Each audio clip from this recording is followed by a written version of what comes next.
आ जाओ जी, फोटो लेना हो फोटो भाई। अच्छा एक छोरा ले चढ़ लगे लो।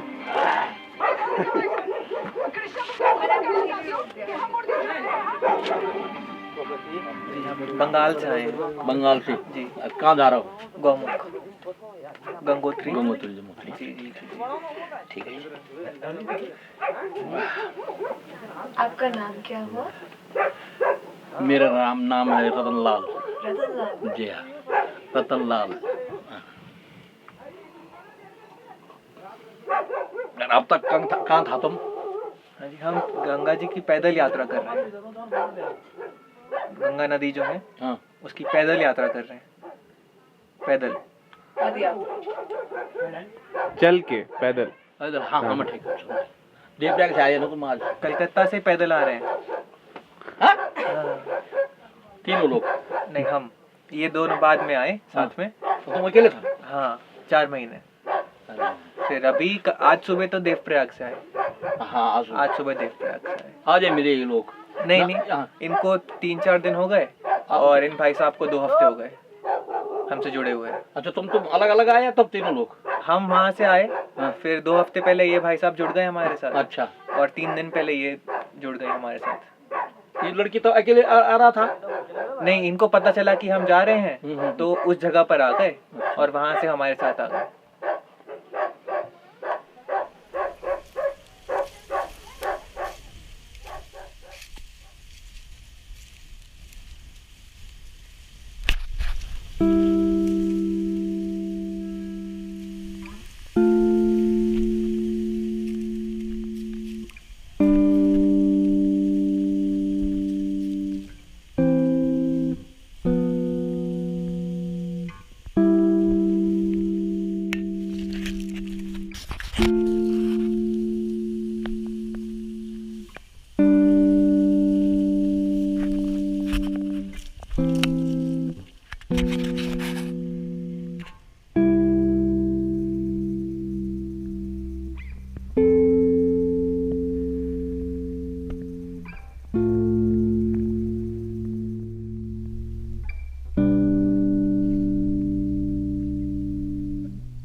मेरा नाम सिद्धार्थ अग्रवाल है।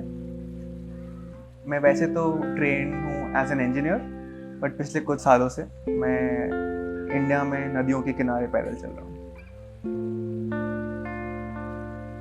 Walking is something that first is that it's primal. It's a very basic instinct for all of us. That's the way humans have discovered the world.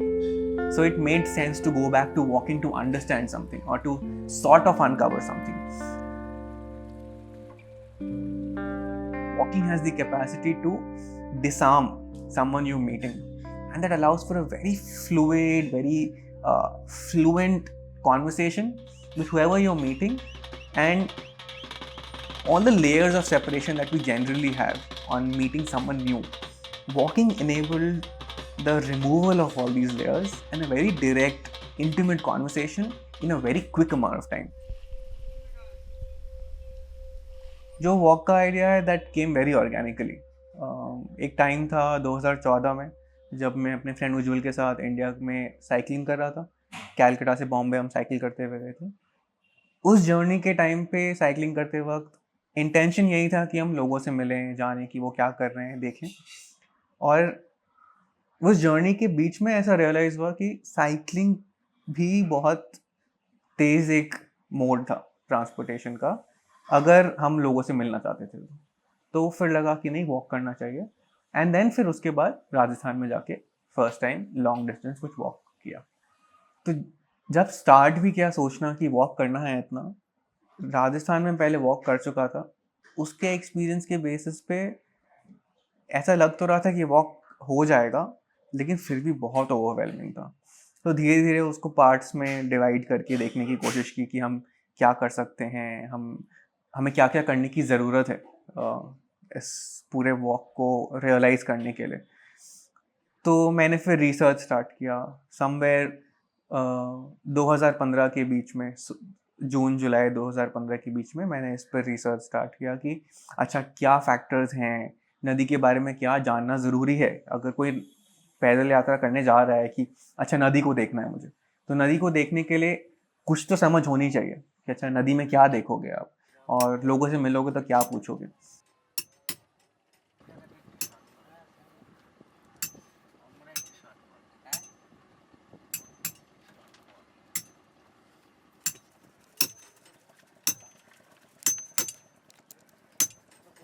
नदी के बारे में जितना डिस्कशन होता है, चाहे वो, और मोस्टली पॉलिटिकल लेवल पे ही होता है कि नदी के साथ क्या किया जाए, ज़्यादातर वो डिस्कशन बहुत सीमित दायरे में होता है।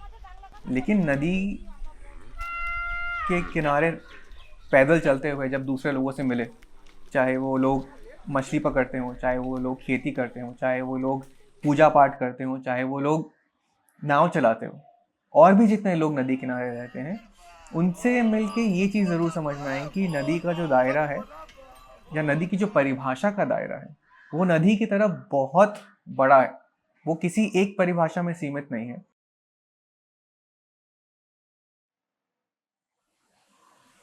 ऐसे कोई पर्टिकुलर रीज़न है नहीं क्यों Ganga, except the fact that it starts very close, it is very close to where I have been born and brought up, जहाँ पे मैं रहता हूँ कलकत्ता में।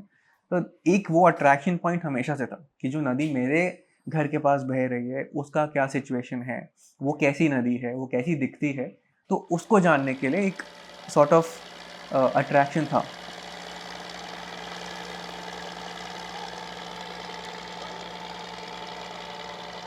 When we started the walk, this was from Ganga Sagar in West Bengal, and the idea was to walk all through Bengal and then into Jharkhand for a little bit, then Bihar, Uttar Pradesh, eventually Uttarakhand, and walk all the way to Gomukh, where the river starts. We started in the month of June in 2016, 6th of June 2016, finally ending the journey in Gangotri, not Gomukh, on 3rd of April 2017. In the 10 months from the start of the journey to finally reaching Gangotri, it saw about 6 months of walking in those 10 months, and we covered distance of about 3,000 kilometers. पैदल चलने के पहले नदी किनारे जिस तरह से मैं नदी को देखता था, या फिर जिस तरह से मैं रिपोर्ट्स पढ़ता था नदी के बारे में, या पॉलिटिशियंस की बातें सुनता था, वो सिर्फ नदी को एक पानी की तरह देखते थे।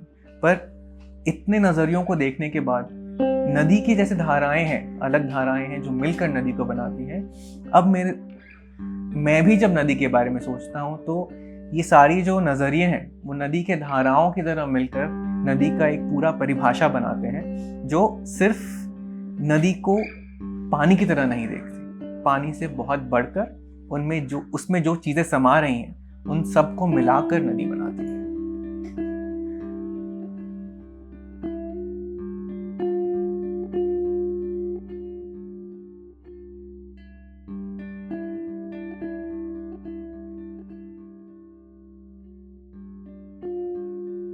It is in the character of rivers like the Ganga, which carry heavy sediment load, to meander.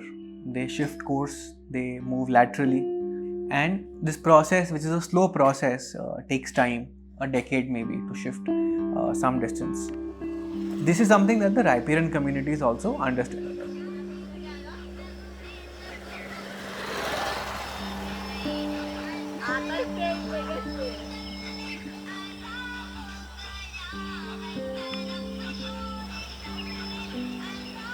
আজ থেকে 50 বছর আগে।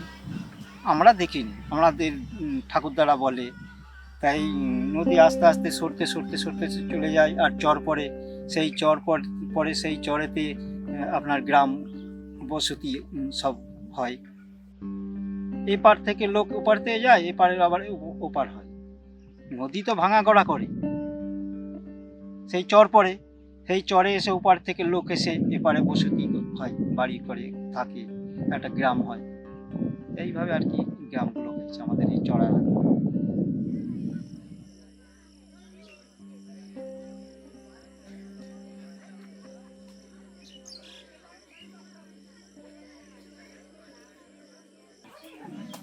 আমি বুঝলাম কি এই পুরো গ্রামবাসী যা আছে এই মিলিয়ে কিছু দিয়ে দেয় কি যাদের বাড়ি চলে গেছে কি তুমি এখানে বাস করতে পারো, না আবার কিনতে হয়, কিনে আবার শিফট হতে হয়।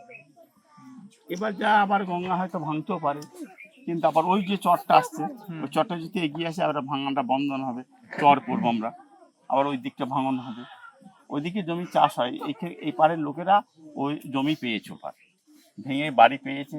ওই যে বললাম না গাছগুলো আছে, ওখানে আমার বাড়ি ছিল। ওই যে চর, ওই যে চরটা আস্তে এগিয়ে আসছে, ওই চরটা যদি আরো আমাদের এত দূর আসে তাহলে ভাঙন বন্ধ হয়ে যাবে, কারণ নদীর এরকম থাকবে। এখন নদী এরকম আছে, ওই চরটা এগিয়ে আসলে এরকম হয়ে যাবে।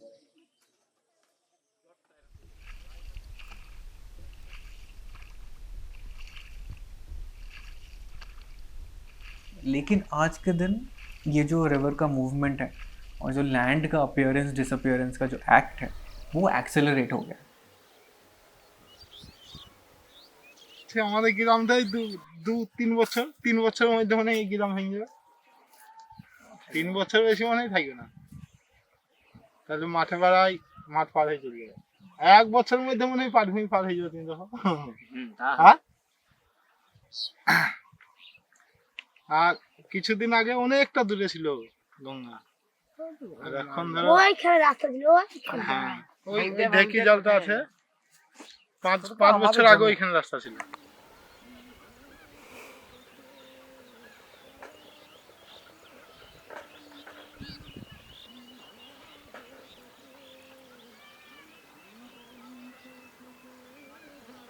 ভাঙতে শুরু হয়েছে, আমাদের বাড়ি ছেড়ে পালাতে হবে। ছেলে পেলে দিয়ে যা কষ্ট তা বলার নেই। বন্যা আসলে আমরা এখানে থাকতে পারি না, বহরমপুর সব এই যে শ্রাবণ মাসে বন্যা আসবে, কেউ বাড়িতে থাকতে পারবে না, সব একবার জলাক্কার হয়ে যাবে, লদ আসবে, ভেসবে গ্রামে, গ্রাম থেকে একবার বহরমপুর তিনবে, উপায় নেই কিছু।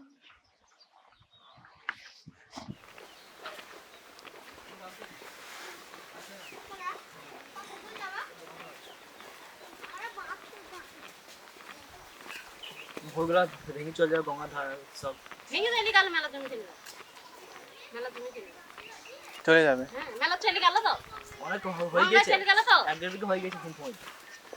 1.5 বিঘা হয়ে গেছে হই সব। আপনার নিজের? আমার নয়, মানে আর অনেকজন ছিল, অনেকজন ওদের গুলো ভেঙে গেছে। আমার আর 1 বছর পর করবো না, আমারটা নিয়ে নেবে। আমরা আমাদের এই বাচ্চাগুলো যখন হলো তখন দেখলাম ওই গাছটা দেখা দিচ্ছে না, দেখেন ওই সামনে গাছটা দেখা দিচ্ছে না, ওইখানে যেন গঙ্গা ছিল। The Farakka barrage as an idea was conceptualized to fulfill one objective, which was to flush out the silt from the port of Calcutta by diverting excess fresh water towards the port. And how that was proposed to do was to build a barrage at Farakka, which is currently at the border of Bengal and Jharkhand, and the water trapped behind the barrage would be pushed towards Calcutta. The river normally flows into Bangladesh at that point, but we've created a barrage at the narrowest point of the river's flow in that area, which itself is 2.5 kilometers. So the narrowest point of the width of the river is 2.5 kilometers where the barrage is made. And this water, instead of then going in the general east direction, is through a feeder canal shifted south towards the Calcutta port through the Bhagirathi or the Hooghly channel. Now, since 1975, when the barrage became operational, The one thing that has not happened is the flushing out of the silt from the Calcutta port.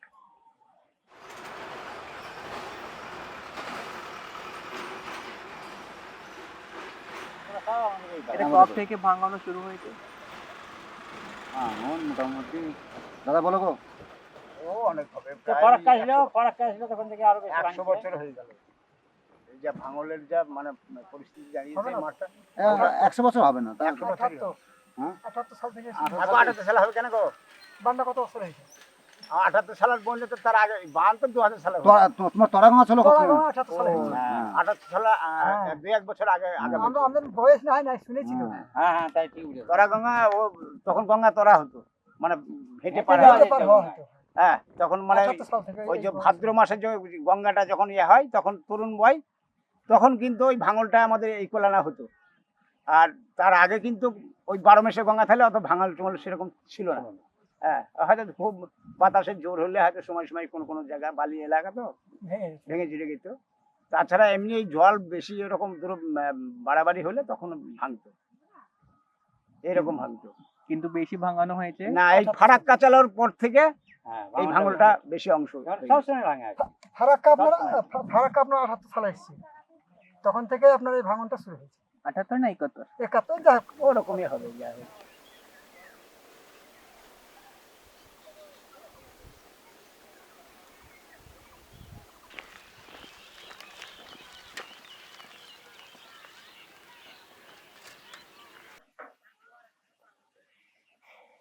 কি করছে এরা?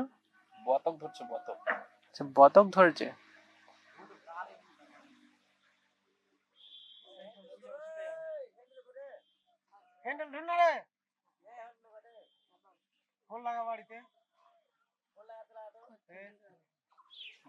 তার আগেও নদী ভাঙতো না এমন কথা না, কিন্তু তখন ভাঙতো অন্যভাবে। 2 বছর এই পাশটা ভাঙলো, 5 বছর ও পাশটা ভাঙলো, কিন্তু ফারাক্কা ব্রিজ হওয়ার পরে অনর্গল কিন্তু পূর্ব পাড়টাই ভেঙে গেছে, পশ্চিম পাড়টা ভাঙেনি। এটা হচ্ছে আপ স্ট্রিমের ঘটনা। আর ডাউন স্ট্রিমে পশ্চিম পাড়টাও ভাঙছে, পূর্ব পাড়টাও ভাঙছে, দুপাশটাই ভাঙছে। কারণ ওই পাশে ওইখানে কিন্তু দুপাশেই নরম মাটি আছে, যেহেতু ওখানে ঝাড়খণ্ডের পাহাড়ে মাটি নেই।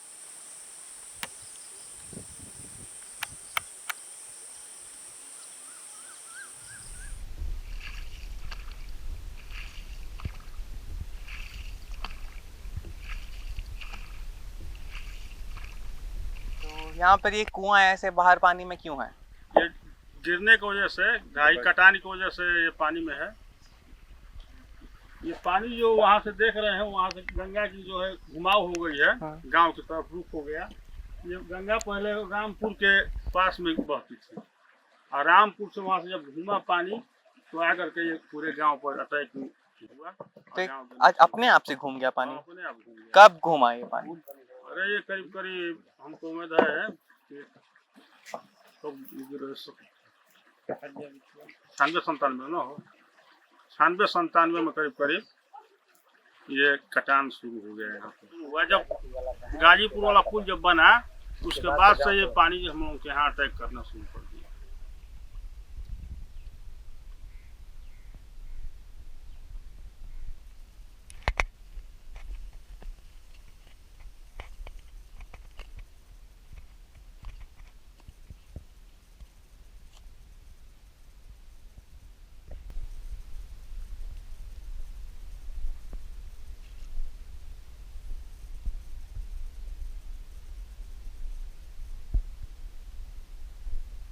करीब 50, 40, 45 साल हो गया इस समय हुआ है।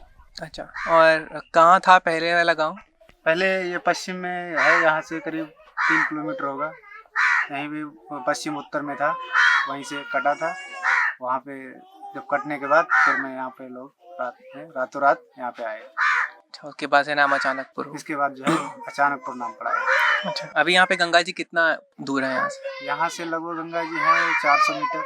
अच्छा, और क्या हमेशा से इतना 400 मीटर पे थी कि पहले आगे पीछे? पहले तो लगभग यहाँ से थी 3-3.5 किलोमीटर, लेकिन 2 साल से ये इधर के लिए अपनी बढ़ोतरी कर रही है। अच्छा, तो फिर तो बहुत गांव कटे होंगे अभी? इसके बाद में अभी ये हमारे पास में है प्रसाद मड़ैया कटी तोहफी, वो पिछले साल कट गया है बिल्कुल। अच्छा, हाँ। तो वो लोग कहाँ रह रहे हैं यहाँ पे? वो लोग कुछ लोग फरुखाबाद पहुंच गए हैं शहर में, और कुछ लोग इधर उधर रोड पे अपना जीवन यापन कर रहे हैं। अच्छा, और इसके बाद इसके पड़ोस में एक गांव है उगरपुर, वो भी कट गया है, मतलब पूरी तरह से नहीं, कुछ हिस्सा उसका कट गया है। तो वो भी लोगों का रोड पे ही पलायन हो रहा है, क्योंकि शहर में कोई स्थायी गांव नहीं बन पाया, मतलब शहर में आप लोगों की कोई जगह नहीं होती है।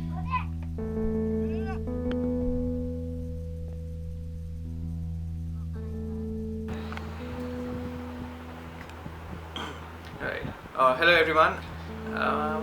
Continuing to the story, even with the most well-intentioned efforts, the way we approach things often define the outcome much before we've all even started doing something.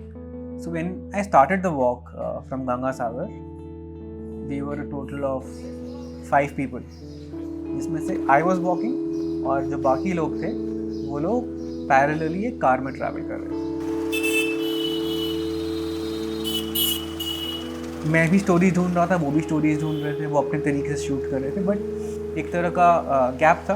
And because of some discussions that had come up, the crew which was travelling parallelly in the car, they decided to drop out of the project, and that was sort of like a one major hurdle that came up. Like गर्मी तो थी पहले, but the weather had shifted, transformed dramatically in 2 to 3 days, and in the same 2 to 3 days this whole shift in how the team dynamics was also like coming to be very dramatic, and but that led to sort of a pause in the walk, because we were thinking about the whole project and how we were talking to people and how we were recording all of that, and that involved the crew as a major part of how this documentation was happening.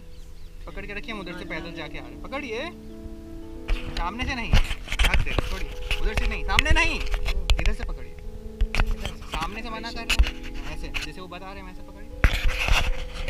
ठीक, हाथ हटाइए वाला एक बार, हमको दिखा दीजिए, सामने नहीं आएगा हाथ, हाथ हटाइए नहीं वाला, ऐसे धर के रखिएगा, ठीक है, हिलाइए मत। हम वहाँ जाके आ रहे हैं, ऑन है सब कुछ।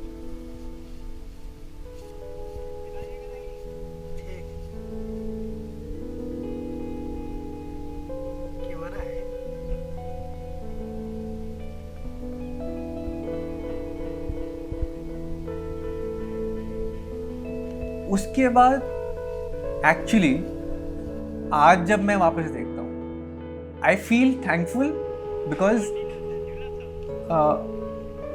उस पॉइंट तक मैं था नदी किनारे वॉक कर रहा था, लेकिन एक सेपरेशन फिर भी था जिन लोगों से मैं मिल रहा था, क्योंकि मैं उनके साथ शाम या रात नहीं गुजार रहा था, उनके घरों में नहीं रह रहा था, और लार्जली उनके साथ खाना भी नहीं खा रहा था। कांतर होती है, कांसराई जो कान में बढ़ जाती है, वो इसके बढ़ गई थी एक बार। अब उसके द्वारा ये सूखनी शुरू हो गई, बनने राख हो गई। फिर किसी ने बताया कि वहाँ पे ले जाओ, तो वहाँ पे ले गया। हाँ, तो वो कान में दवाई डाल देते हैं ना? हाँ, दवाई डाल दी, उससे निकल जाती है। हाँ।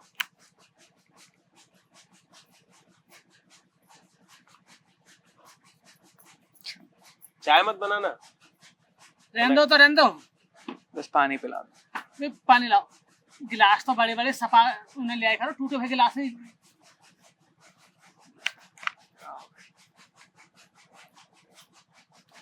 बड़े गिलास में पानी ला भर के। कोई बात नहीं, बच्चे हैं, सीखेंगे धीरे धीरे। पानी और ला, इंतजार होगा। वो डायनामिक में एक इंसान को खाना देने में कोई नहीं हिचकिचा रहा था, जगह देने में, रात को कोई सो जाए कहीं पर, किसी के घर पे, घर के बाहर, तबेले में, कहीं पर, वो कोई नहीं हिचकिचा रहा था। एक इंसान उतना शायद इंटिमिडेटिंग में नहीं था बहुत लोगों के लिए, तो जिस तरह से लोग रिस्पॉन्ड करते थे क्वेश्चंस का, वो भी बदल गया बहुत ज़्यादा। लेकिन इन सब के साथ एक मेजर इशू जो ये हुआ कि डॉक्यूमेंटेशन का मोड बहुत शेक हो गया उस टाइम पे।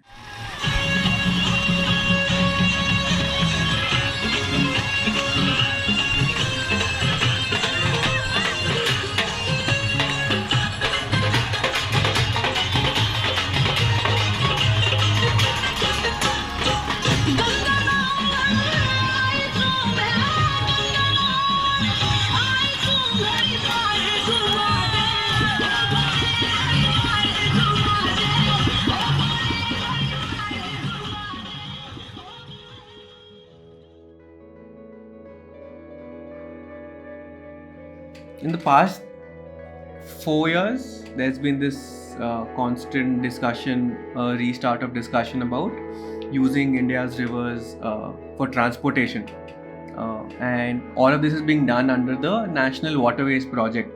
That's how it's defined. The idea is an increased usage of the rivers of India as waterways to transport heavy goods, natural resources, and coal to thermal power plants. Back in 1986, the Ganga was designated as National Waterway 1, which is the area between Allahabad and Haldia, which is south of Calcutta, a distance of about 1600 kilometers along the river. As per the initial designs though, which were revived in 2014, the new idea proposed the building of about 15 barrages on the river itself, one approximately at every 100 kilometers. That is how the design was when we went on the field and discussed with communities living along the river. That idea has since changed though. The idea of building those barrages on the river has been dropped, and it has been replaced by the idea of building terminals, big and small, along the river, right from Allahabad, which is a smaller terminal, then in Banaras, in Patna, in Sahibganj, and a few places in Bengal. But then what does this mean? इससे क्या हो रहा है? Below Farakka barrage, जो part Ganga का बंगाल में है, वहाँ पर कोल का ट्रांसपोर्टेशन ऑलरेडी हो रहा है, and it is being used as a waterway regularly.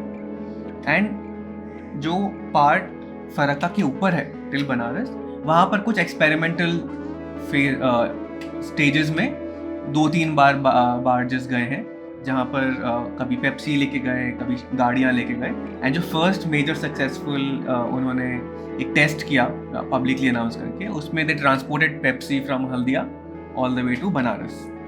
Now ये ट्रांसपोर्टेशन तो हो रहा है, बट जो लोग वहाँ रह रहे हैं बंगाल वाले पार्ट में, they are seeing larger movement of barges already, जो कोल लेके जा रहे हैं Farakka super thermal power plant में. और जो लोग बंगाल में रह रहे हैं वो उसका नेगेटिव कॉन्सिक्वेंस ऑलरेडी फेस कर रहे हैं, एज रिकाउंटेड बाय देम, कि एडवांस्ड वार्निंग सिस्टम्स नहीं है, which means that fisherman are getting stuck on the river and barges are coming in, which means that they losing to save their lives. वो निकल जाते हैं वहाँ से, लेकिन उनके जो नेट्स हैं वो फट रहे हैं. वो फिशरमैन कह रहे हैं कि उसकी वजह से मछलियाँ भी कम हो रही है, और क्योंकि इतने तेज़ी से इतने बड़े जहाज आ रहे हैं, उनका जो the wake that they create, उसके वजह से साइड में इरोजन भी ज़्यादा हो रहा है, ऐसा लोकल लोग क्लेम कर रहे हैं. হ্যাঁ, বলছি যে কয়লার জাহাজ আসার জন্য নদীতে মাছটা কমে গেছে, এবং জাহাজের জন্য পাঁজর গাড়া কেটেও গেছে, পাঁজর বাড়ি গেছে, বাড়িগুলো ভেঙে পড়ে গেছে. আমাদের অনেক অসুবিধা জাহাজ চলার জন্য. মানে জালে তো টোটালি মাছ নেই, অনেক জেলে এখন বিদেশ চলেছে বাইরে খাটতে, 1000 টাকা দিয়ে জাল তৈরি করে খেয়ে মাছ হচ্ছে. জাহাজগুলো যাচ্ছে আসছে, এতে আরো বেশি ক্ষয়ক্ষতি করছে.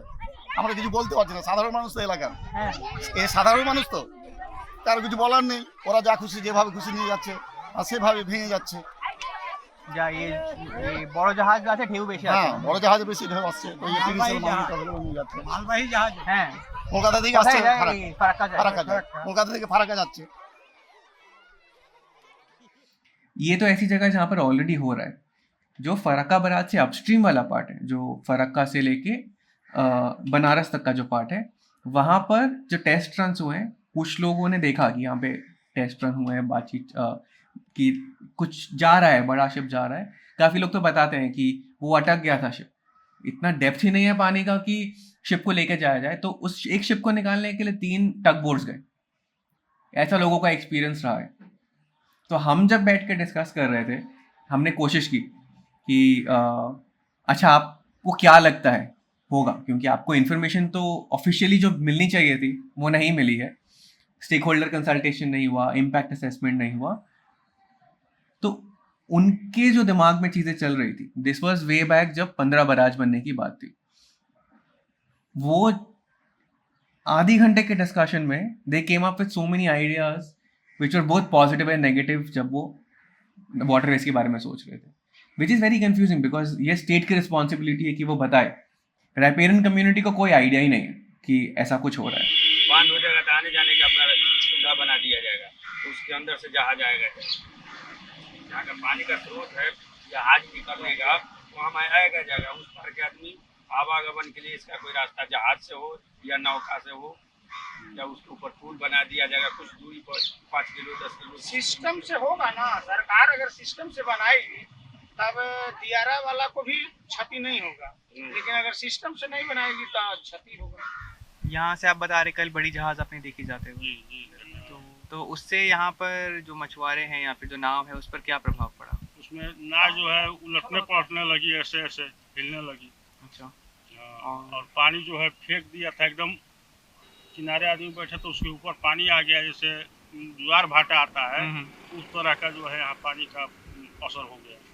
तो जहाज आएगी बाई देवे अगर बीच में रह गई और बोझी हुई आदमी से भरी हुई जहाज नाव रहेगी, छोटी सी नाव है, तो उलट तो जाइबे न करेगी वो। थोड़ा सा अगर करवट मारी तो उलट जाएगी। उसमें दम क्या है, देख रहे हैं छोटी छोटी नाव है, उसमें 10-15 आदमी चढ़ जाएंगे। चढ़ने के बाद वो जब पानी में जाएगी वो पत्ता जो दिख रहा है उतना दिखता है, थोड़ा सा भी अगर इस तरह हुई पानी में ले लगा तो घुमा देते होंगे।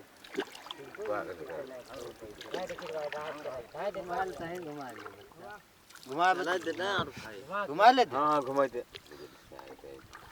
कैमरा ले लगा तो वो तरीका घुमा दे।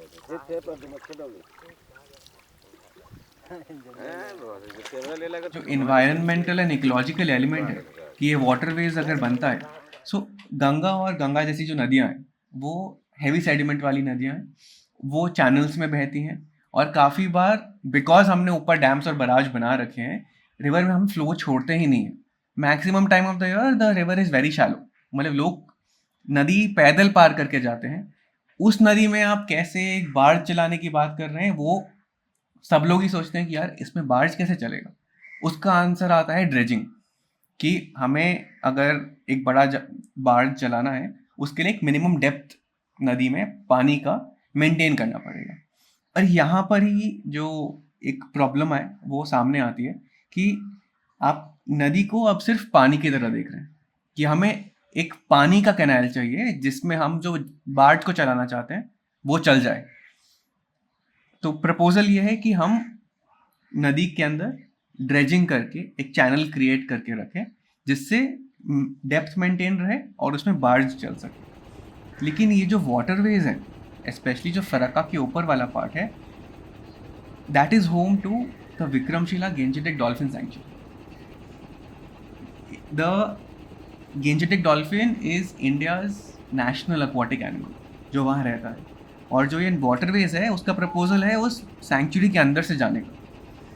नाउ दिस डॉल्फिन जो इट्स एन एंडेंजर्ड स्पीशीज, उसके हैबिटेट के अंदर से ड्रेजिंग और लार्ज बार्जेस चलने की बात है, जबकि ये एक ऐसा एनिमल है जो इको लोकेशन से नेविगेट करता है, because the Gangetic dolphin is practically blind and it uses sonar to navigate around.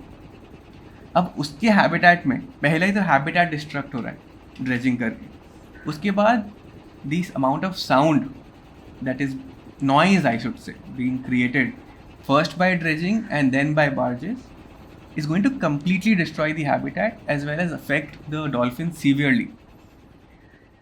At this point, जब इतना बड़ा प्रोजेक्ट होने वाला है, इतने बड़े प्रोजेक्ट की बात चल रही है, डॉल्फिन इन्वॉल्व है जो इंडिया का नेशनल एक्वाटिक एनिमल है, उस पॉइंट पे आज के दिन 2019 में ऐसी बात चल रही है कि इस प्रोजेक्ट पे इन्वायरमेंटल क्लियरेंस की रिक्वायरमेंट नहीं होनी चाहिए। तो ये जो पूरा एक प्रोजेक्ट का डिस्क्रिप्शन है, प्रोजेक्ट का जो मैनेजमेंट है, वो किसी भी तरीके से रिवर के हित में तो नहीं दिख रहा है। It's seeming very opposite to the river's interests and the interest of the people who live along the river. এই যে এরকম দিয়ে এবার জলের মধ্যে এখানে একটা পেরেক থাকবে, পেরেক থাকবে ওরকম ইয়ে দেখবো হুইলের মতো। হ্যাঁ ওইটা দেখাও, এই যে ফাদনাটা আমাকে ওইটা। হ্যাঁ ঠিক আছে, ওটাকে লাগিয়ে দিয়েছে, এবার ফেলে দেবে। এখানে একটা পেরেক বাঁধতে হবে, পেরেক বেঁধে ফেলতে হবে। না, আগের থেকে তুলনায় এখন অনেক কম, বা বড়গুলো তো চলেই যাচ্ছে পরপর জাল মেরে ধরে নিচ্ছে। এখন ছোটগুলো যে ইলিশ মাছ আমরা যে খাচ্ছি, আগে তো 1.5 কিলো 2 কিলো হতো, এখন 250 গ্রাম 200 গ্রাম 400 গ্রাম হায়েস্ট পাচ্ছি আমরা। এর থেকে বড় আমরা ইলিশ পাইনি এখন আর। তা এইসব নিয়ে আমাদের এখানে চলাফেরা হয় দাদা।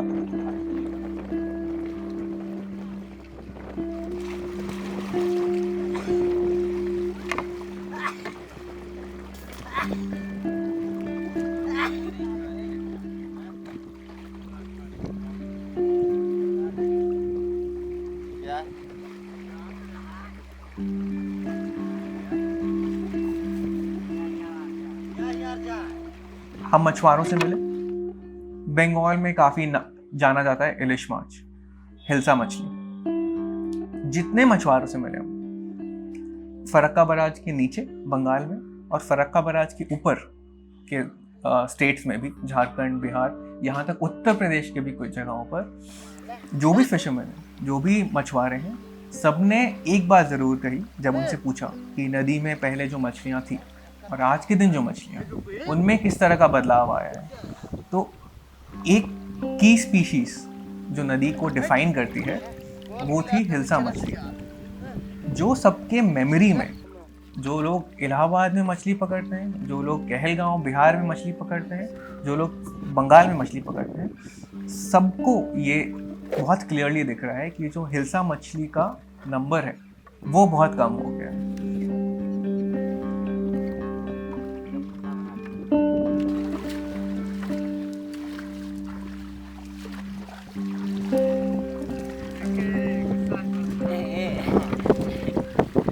ऐसी भी मछलियाँ हैं कुछ जो पहले मिलती थी अब नहीं मिल रही हैं, ऐसा कोई मछली है? हाँ सर, कौन सी मछली? ये हिल्सा है, ये भी नहीं मिल रहा है, और ये जो चरखी होती है ये भी नहीं मिल रही है, सिंधा है ये भी नहीं मिल रही है,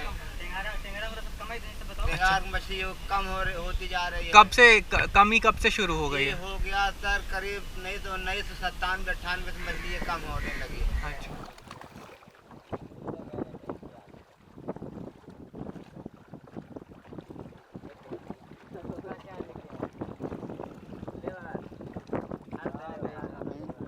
हमका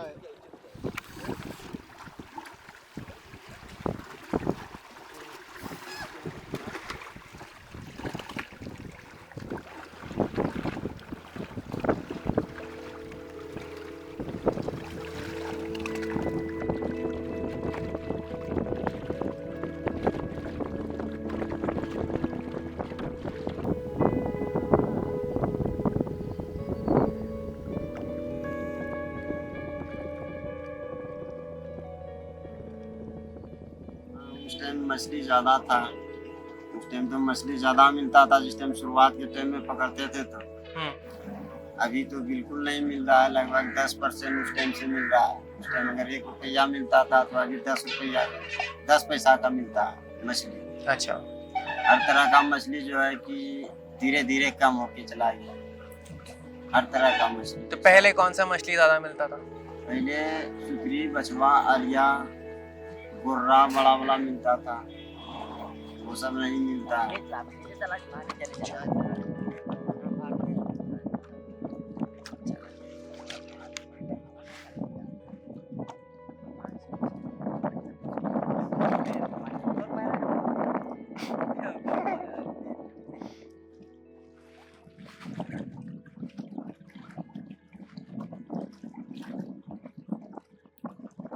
फरक्का बराज के नीचे का जो नंबर है वो हम एक तरीके से शायद ओवर फिशिंग पे भी पॉइंट कर सकते हैं, लेकिन जो ड्रास्टिक रिडक्शन फरक्का बराज के ऊपर हुआ है उसका सारा श्रेय फरक्का बराज हो जाता है। वहाँ जो फिश लॉग बाद में कहते हैं इंस्टॉल किया भी गया था, क्योंकि मछलियाँ ऊपर नहीं जा रही थी फरक्का बराज के, वो उस पर्पस को, फिश के माइग्रेशन के पर्पस को सॉल्व नहीं कर पाया। एक्सेप्टेड फैक्टर है कि वो नहीं काम कर रहा है और उसकी वजह से मछलियाँ ऊपर नहीं जा रही। तो लोगों के लिविंग मेमोरी में ये चीज़ है कि पहले मछलियाँ यहाँ पर आती थी जो तैर के, वो अब नहीं आ रही। फरक्का बराज का हिल्सा मछली एज एन इंडिकेटर अगर हम यूज़ करें तो मछुआरों के ऊपर या फिर जो फिशिंग कम्युनिटी है उसके ऊपर बहुत ज़्यादा प्रभाव पड़ा है in terms of fish species या फिश कैच। जितनी देर जिंदा रहती है इसका अच्छा दाम मिलता है। कितना किलो?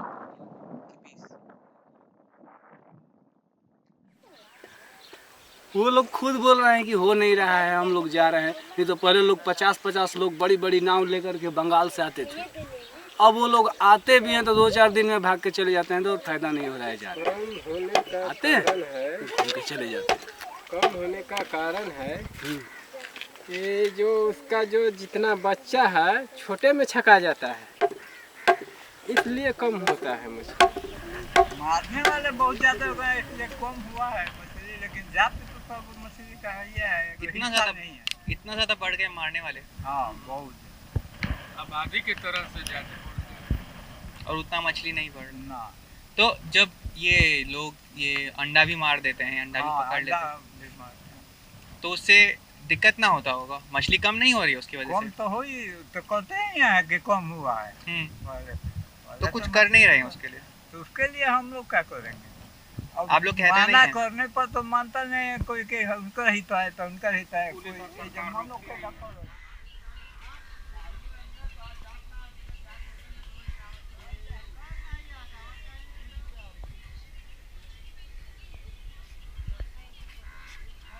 तो हम लोग जो है तो यही जाल चलाते हैं, जो ठीक है यही जाल चलाते हैं। इससे छोटा भी चलाते हैं, इससे बड़ा भी चलाते हैं, यही हम लोग माने शिकार खेलते हैं। वो लोग जो है जो कि हम लोग का पेट पर लात मार रहा, वो लोग ये जाल चलाता। अब इससे बताइए कि ये घेराबारी जो कर देगा तो इसमें कौन सा मछली पार होगा? नदी का नदी जो बांध देगा 1000-2000 मीटर लेके मुसरी लेके, तो इसमें मछली पार होगा? तो इसी से हम लोग का जो है रोजी रोटी एकदम बिल्कुल विनाश हो, हम लोग का यही समस्या।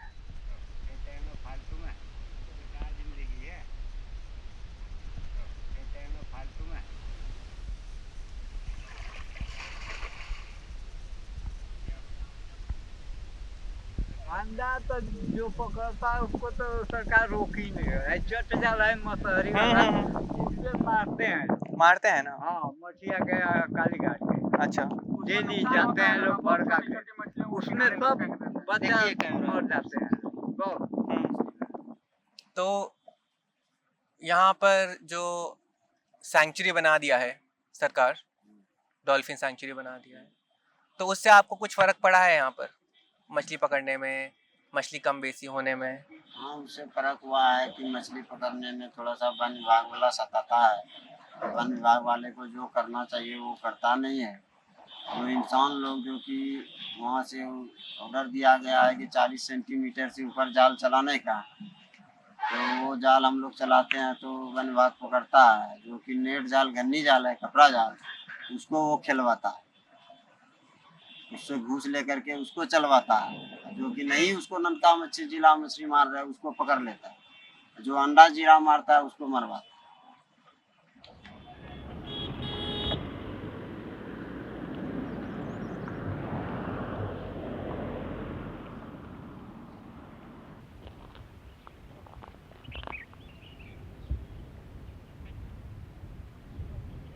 जेल बनने से पहले हम ही लोग मारते थे मछलियों को। हाँ हाँ, वो तो आप खाने के लिए मार रहे थे? खाने के लिए। अच्छा, और झील बनने के बाद? झील बनने के बाद जो है यहाँ टेंडर पड़ गए थे। अच्छा, और टेंडर जो है वो बाहरी लोगों को दिया गया। अच्छा, उससे क्या बदलाव क्या आया? उससे बदलाव ये आया कि जो हम लोग हमेशा फ्री में जो मछलियाँ मिलती थी या सस्ती मिल जाती थी, तो अब हमें जो दुगने और तिगने रेट पे मिलती है। अच्छा, तो ये कितना समय हो गया ऐसा होते हुए? अभी मेरे ख्याल से 2-3 साल। 2-3 साल।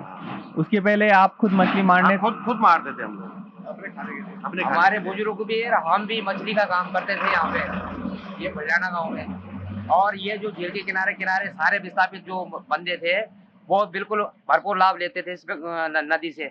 और जब से ये टेंडर हुआ है, टेंडर के बावजूद हमारा कोई मतलब हमारे गरीबों में पेट पे लात की मारने की ये धमकी दिया गई। मतलब हमें गरीब आदमी तो आज की डेट में मछली खा ही नहीं पाता यहाँ पे।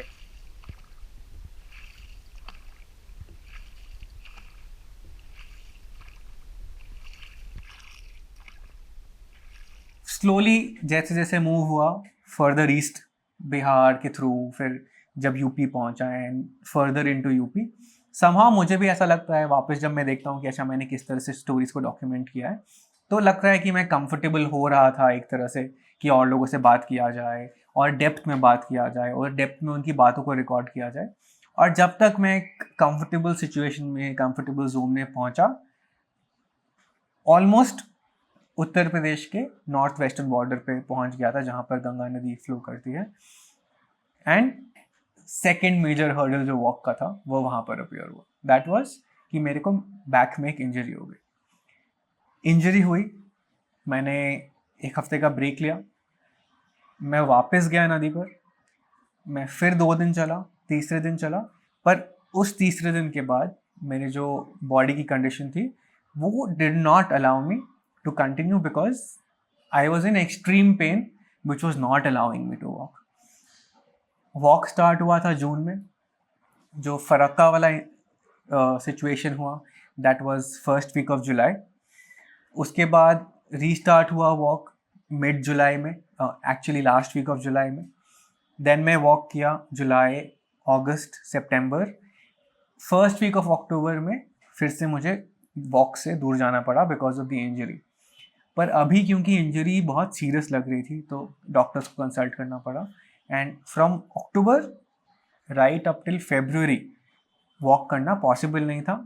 एक इस वजह से क्योंकि इंजरी को हील करने देना ज़रूरी था, और दूसरा इसलिए कि आगे के लिए प्लानिंग भी ज़रूरी था कि अब किस तरह से प्लान करके जाया जाए, कि टाइम भी था, डॉक्यूमेंटेशन के ऊपर भी डिस्कशन किया जा सकता था कि किस तरह से डॉक्यूमेंटेशन हो। थैंकफुली बाय द टाइम वापस से वॉक पे मैं गया जिस पॉइंट से हमने छोड़ा था,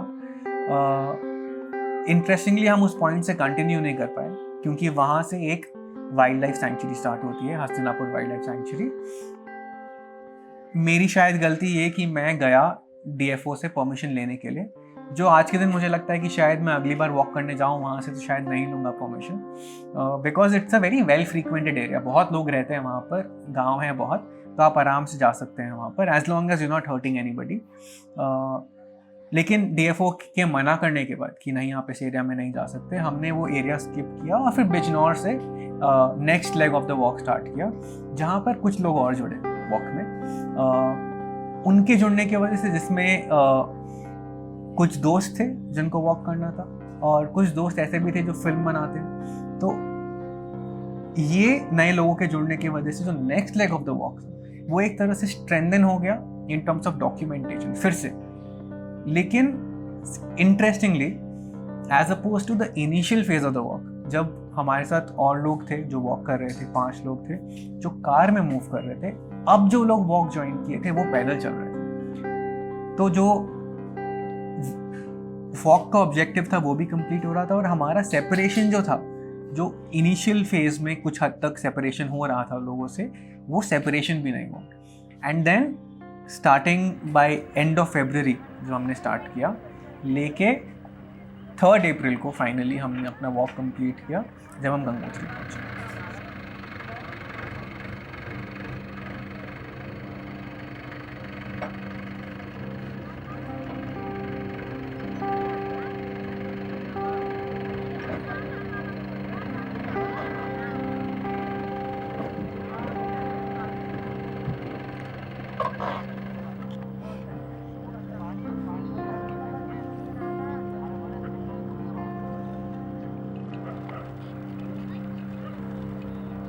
देवी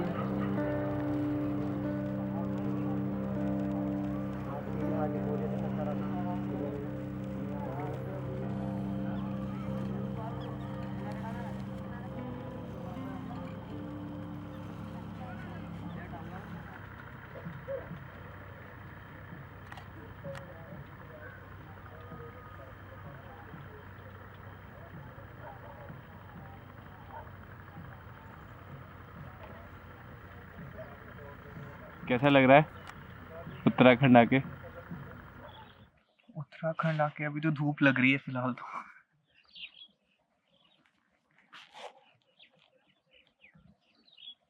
और कितना आगे बाकी है? हरिद्वार अभी 20-22 किलोमीटर और है। 11:30 बज रहे हैं अभी। पहुंच जाने चाहिए आज। काफ़ी समय हो गया, एक माइलस्टोन था हरिद्वार दिमाग में।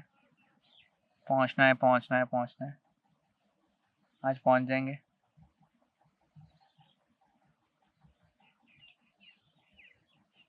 चल रहे इस एम्बैंकमेंट के ऊपर, कोई छाँव नहीं बिल्कुल भी।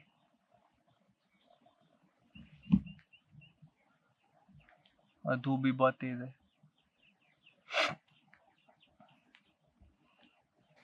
The last stretch of the walk that we did was through Uttarakhand, and वो last stretch पहाड़ी इलाकों में से था। From the time of independence, India में borrowed from Western ideas, the concept of dams came in कि हमें dams बनाने चाहिए। और starting from Bhakra Nangal, जो one of the biggest dams after Indian independence start हुआ था, we had a race to construct lots of dams. Supposedly to harness hydropower and also to be used for irrigation purposes. Ganga पे भी बहुत dams हैं। गंगा पे जो पहला dam है उसकी मेन स्ट्रीम पर, नॉट द ट्रिब्यूटरीज, उस पर और अलग डैम्स हैं। मेन स्ट्रीम पर जो पहला डैम है दैट इज मनेरी 1। उसके बाद कंटिन्यूसली और डैम्स उस पर बने हैं। मनेरी 1 के बाद इन सीक्वेंस आता है मनेरी भाल 2 एंड जोशियारा बराज जो उत्तरकाशी में है। Then the very huge Tehri dam which is followed by the Koteshwar dam. उसके नीचे ऋषिकेश पे फिर पशुलोक बराज है और उससे डाउनस्ट्रीम हरिद्वार पर भीमगौड़ा बराज है। ये माउंटेन्स वाला सेक्शन हो गया। इन द प्लेन्स 4 और बराजेस हैं नदी पर। सबसे पहले बिजनौर बराज, फिर नरोरा बराज, फिर Kanpur barrage and finally Farakka barrage. Dam के नीचे संगम पे ही है मेन, जहाँ पर 2 नदियाँ मिल जाती थी ना। ये बिलंगना हो गई, ये हो गई भागीरथी। भागीरथी तो वहाँ से आएगी और बिलंगना यहाँ से आएगी, ठीक है। और जहाँ पर दोनों इकट्ठे हो रहे हैं वहीं पर वो था, वहीं पर डैम बन मिल के तेरी के डैम के अंदर से आता। हाँ, आपको अजीब सा नहीं लगता यहाँ पर कि पहले नदी थी अब नदी नहीं है? हमें क्या अजीब सा लगा, देखते देखते परेशान हो गए।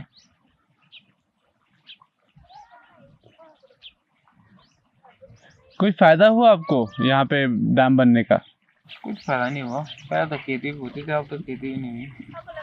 खेती ही नहीं हुई। बाकी ये है कि जैसे हमें यहाँ से विस्थापन मिल रखा है, दूसरी जगह विस्थापित है।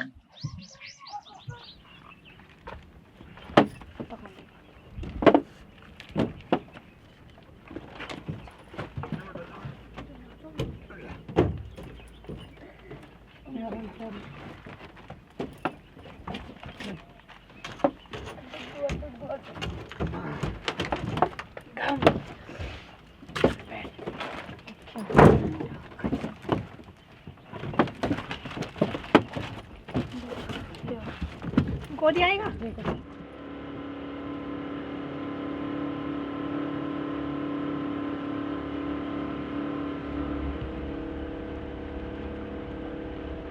सर आपका गांव किधर था? गांव मेरा ये सामने ये वाला पूरा पार्ट ग्राम माली देवल है। इसके बगल में भगतपुर, ये पटियार गांव, ये बागी, ये दोबाटा, ये पूरा खांड और इधर ये पूरा अठूर वाला पार्ट है। तो ये लास्ट तक हमारा पूरा विस्थापन गई है, जो पूरी आबाद खेती थी वही है। यहाँ इस डैम में कम से कम 125 गांव जो एक्वायर हो रखे हैं और अभी प्रेजेंट में 835 के बाद यहाँ पे 135 गांव टोटल हो चुके हैं जो उनका अभी तक विस्थापन हो चुका है। ये वाला जो पार्ट है 3.5 किलोमीटर है और जो मेन डैम वाला पार्ट है वहाँ से लेके मदन नेगी तक का वो 5.5 मीटर वो किलोमीटर की चौड़ाई है।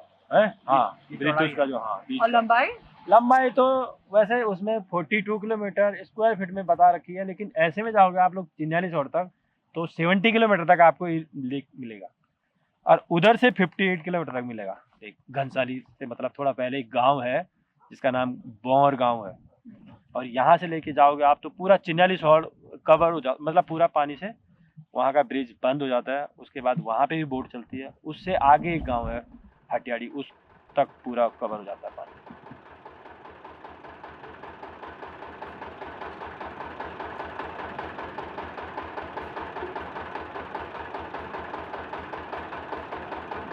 हाँ जी।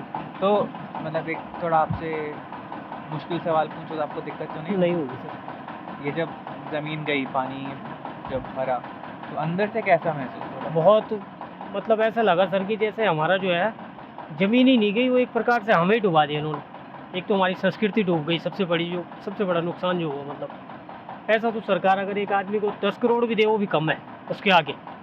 जो यहाँ पे नीचे इतने सारे गांव थे डूब के अंदर, तो वो सारे गांव वाले जो खास रिश्तेदार भी थे हमारे, जो अपने सगे संबंधी, कुछ पता नहीं कौन कहाँ चला गया। कोई देहरादून बस गया, वहाँ से वो बेच के कहीं दूसरी जगह बस गया, कोई कहीं बस गया। तो मतलब अब तो ऐसा हो गया मिलना भी कि मतलब मिलना, वो बोलते हैं ना कि मिलना इत्तेफाक है, बिछुड़ना नसीब था। इतनी दूर चला गया वो जितना कि करीब था। ये हाल हो गया सर झील के किनारे हर किसी का, मेरा ही नहीं हर किसी का। चलो आप मेहनत कर रहे हो। ये सर हमने तो 12 साल तो पहले इसके लिए संघर्ष किया, पुनर्वास के लिए, तब जाके टुकड़ा मिला। मतलब 2007 से मैं संघर्ष ही कर रहा हूँ अभी तक। ये 2015 में जाके समाधान निकला। फिर हम अड़ गए, हमने कहा हम यहाँ से जाते नहीं। जब आपने इतने साल हम यहाँ पे रख लिया तो अब हम फिर दूसरी जगह कहाँ धक्के खाएं? हमारे तो बच्चे भी बड़े बड़े हो रहे हैं अब। फिर हम दूसरी जगह जाएंगे अपना, तो हमने जीवन खराब कर दिया, फिर बच्चों का भविष्य भी खराब करें। तो इसलिए मान गई थी सरकार भी थी, और बहुत मुश्किल से मानी। मतलब ना अब तो दिक्कत नहीं है? मुझे तो दिक्कत नहीं है सर, लेकिन मैं जैसे बहुत लोग हैं गाँव में ही खुद, हम चाहते हैं कि हमारा तो हो गया पुनर्वास, उन लोगों का भी हो जो और लोग भी हैं ना। बहुत लोग हैं परेशान हमारे जैसे। हमने तो चलो थोड़ा एक हिम्मत दिखाई, हम लड़े 12-13 साल, हमें मिल गया एक टुकड़ा। लेकिन कुछ लोग ऐसे भी जो लड़ भी नहीं पा रहे हैं बेचारे।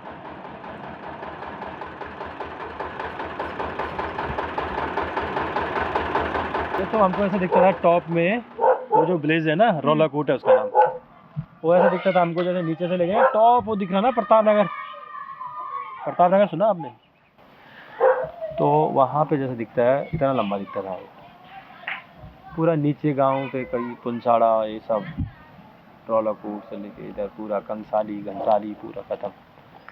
135 ब्लेजेस तो बिल्कुल फर्स्ट में गए। ये गांव है सामने तिवाड़ गांव, ये वाला उमरोड़ा, पूरा इसके नीचे पूरा माली देवल। अब यही है कनेक्टिविटी का रिसोर्सेस बाय बोट ही आता है बंदा।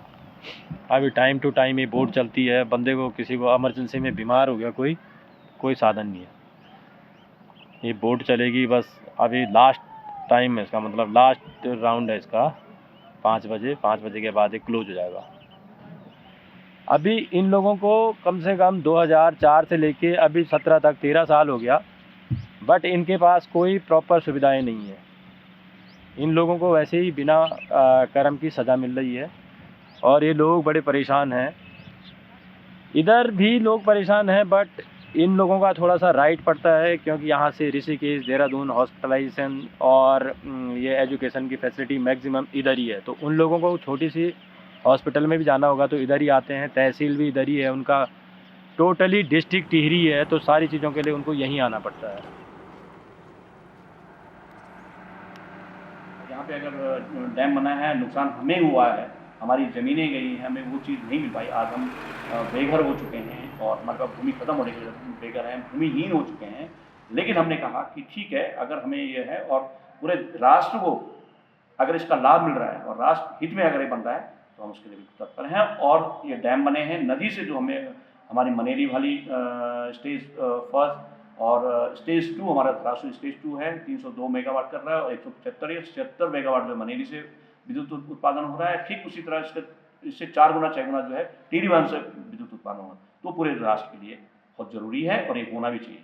ठीक है, बलडोगी है, बलडोगी। तो ये प्रभावित नहीं हुआ झील से?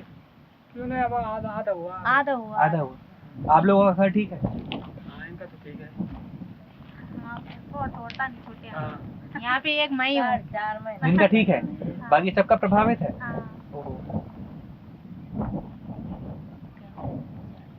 तो फिर उसका वो मुआवजा वगैरह मिला?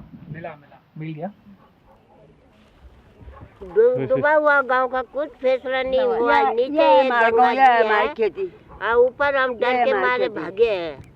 इसी डर के मारे हमको कुछ नहीं मिला। अरे बाबा भूख हड़ताल में रहा, वहीं भी बैठा, कुछ नहीं हुआ हमारा। कुछ नहीं हुआ, कुछ नहीं दिन कहना ना जगह प्रधान करे नक्षत्र पंजे नहीं करे, कुछ नहीं करे। या हमारे सड़कों पर कोई गाड़ी तो हमारे गाँव ये तलाऊ को धार धार में से निकाल रखे मकान, इधर से उधर से धार धार में निकाल ये गाँव तो हमारा कुछ है, कुछ हुआ है, कुछ हुआ है, कुछ हुआ है। ये गाँव तो हमारा 60 बैल है गाँव की, क्या करना।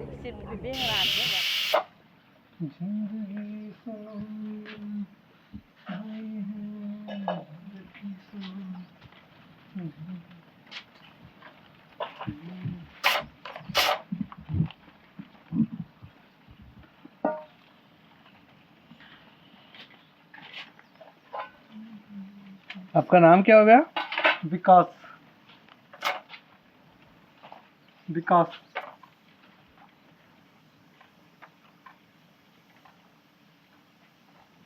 इधर आपके गांव में कितने लोग होंगे? गाँव में तो काफी है। कितना परिवार कितना होगा? परिवार है यहाँ पे 12, 13, 15 मान लो। 15 परिवार है जी।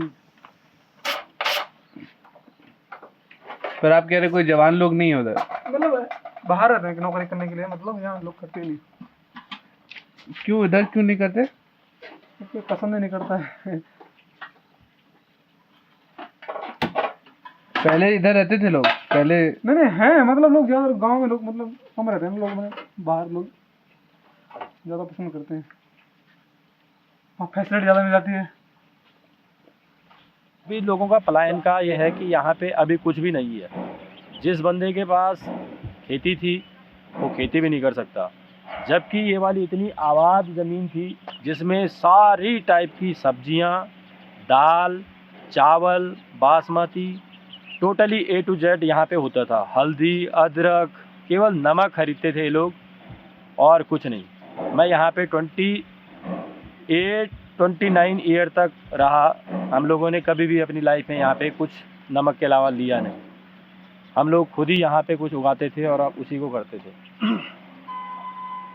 अगर वो मनेरी से पानी चला और जोशड़ा बैराज में आया, बैराज से वो टनल में चला गया। टनल से जो हमारे दरासू 304 मेगावाट जो परियोजना है उससे बिजली पैदा कर रही है 304 मेगावाट, उसके बाद हमारा चिनारीसोड़ आता है। तो जो पानी का फ्लो है हमें पूरा मिलता है, पानी के फ्लो से हमें कोई वो नहीं है। लेकिन बीच का एरिया जो है उसके लिए जो हमारा सरकार है, प्रशासन ने, उन्होंने भी जो है नदी को एकदम बिल्कुल बंद नहीं किया और एक अविरल धारा जो है वो उसमें रेगुलरली चलती है।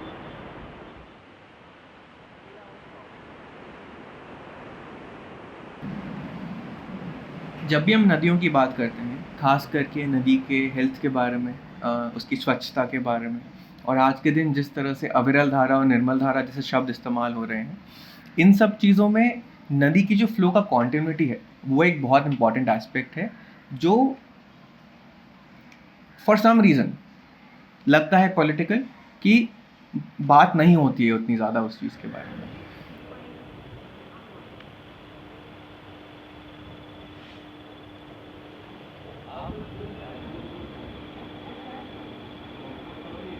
जब शास्त्रों में कहा जाता है भगीरथ राजा वहाँ गौमुख में तपस्या करते थे, भागीरथी नदी निकली थी, तो स्वयं से भगवान ने अपनी लटा से एक बाल तोड़ के उनके कमंडल में डाला था। ठीक है, तो जटा किस में कंट्रोल थी, उसको बांधा था गंगा को। ये तो बहुत कंट्रोल नहीं होती, क्योंकि इसको लटा में बांधा था भगवान की, वो माया थी, है ना, तो उसमें बांधा था। फिर इस हिसाब से वो आई थी। फिर आगे भगीरथ, फिर कपिल मुनि ऋषि के 100 पुत्र मरे थे। ठीक है, फिर उनके अस्थियां जो बहाते हैं ना हमारे हिंदू धर्म में, तो उनको बहाने के लिए वो नदी निकाली गई थी। तो ऐसे जी बहुत कहानी है, बहुत लंबे तक, तो हमें भी इतना नहीं आता है, हम भी ब्राह्मण, इतना हमें भी नहीं आता, लेकिन ऐसे ऐसे बताते हैं उस समय।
नहीं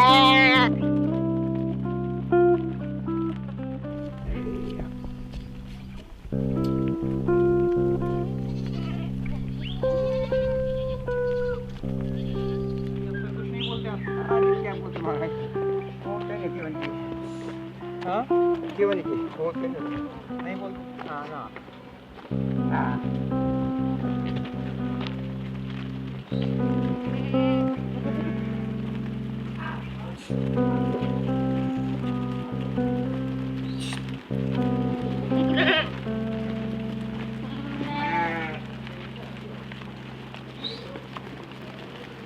उत्तराखंड में वॉक करते टाइम हमने काफ़ी ज़्यादा रोड कंस्ट्रक्शन का काम देखा।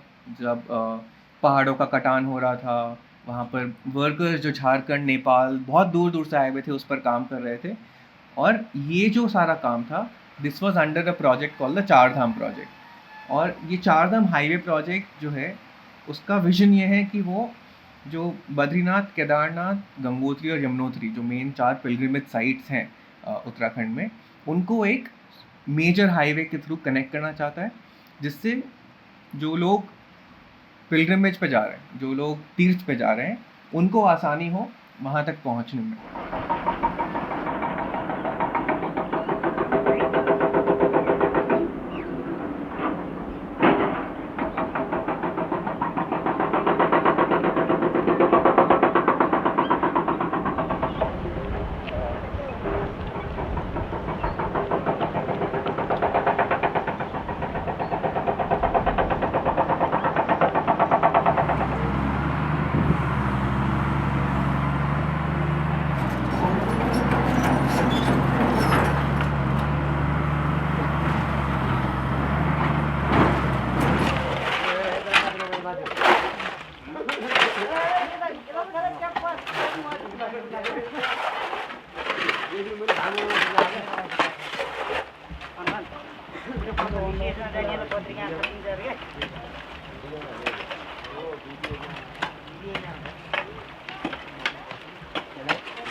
पहले से जितना कटिंग किया है, जितना कटिंग मसाला नेपाल वालों ने किया।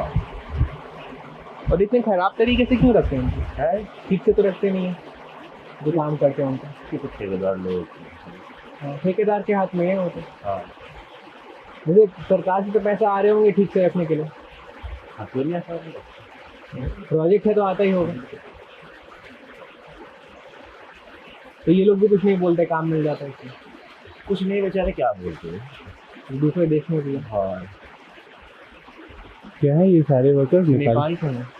ठीक से भी कहाँ रहे, कहाँ कौन मकान देगा, कौन मकान नहीं, झुग्गी भी तो सही से बनानी चाहिए। हाँ ये है, ठंड तो पड़ती है यहाँ पर।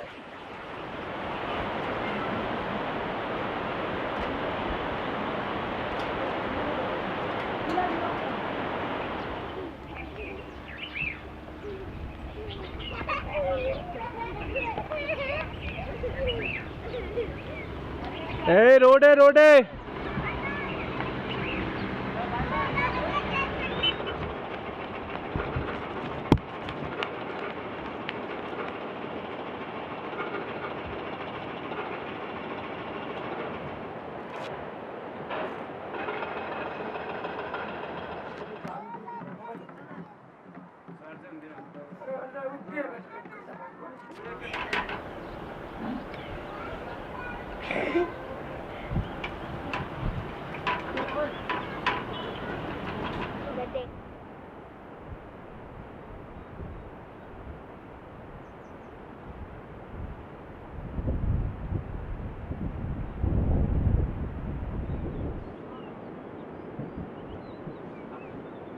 बालकिशन मांझ। और कितने दिन में जाते हो घर वापस? अभी जाएंगे सावन महीने में जाएंगे, दान रोपाई करते हैं ना। और परिवार सब यहीं पे है कि वहाँ पे? नहीं, देश में सर, हम लोग को परिवार में नहीं आता सर। तनख्वाह कितना मिलता है आपको? महीना 8,440 रुपया मिलता है। उसमें खाना पीना खाना भी है सर। उसमें इंक्लूड मतलब उसमें मिला हुआ है? हाँ उसमें भी खाना पैसा अपना कटेगा। कितना कटता है खाने का? 1500। 1500 कट जाता है खाने का, तो मतलब 7,000 रुपये मिलता है। हाँ। और आती जाती उधर से? आते जाते वो अपना किराया लगाना पड़ेगा। आती जाती भी वो लगाता है? हाँ।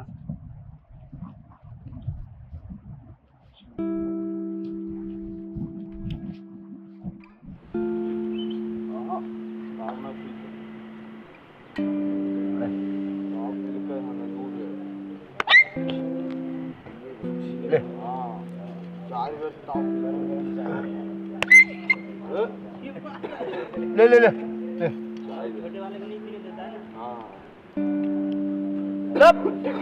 बड़ो मार बैठा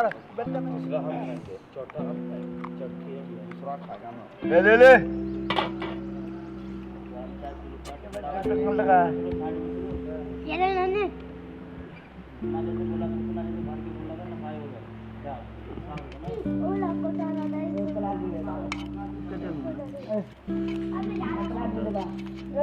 गरम हो गया कितना हो जाएगा।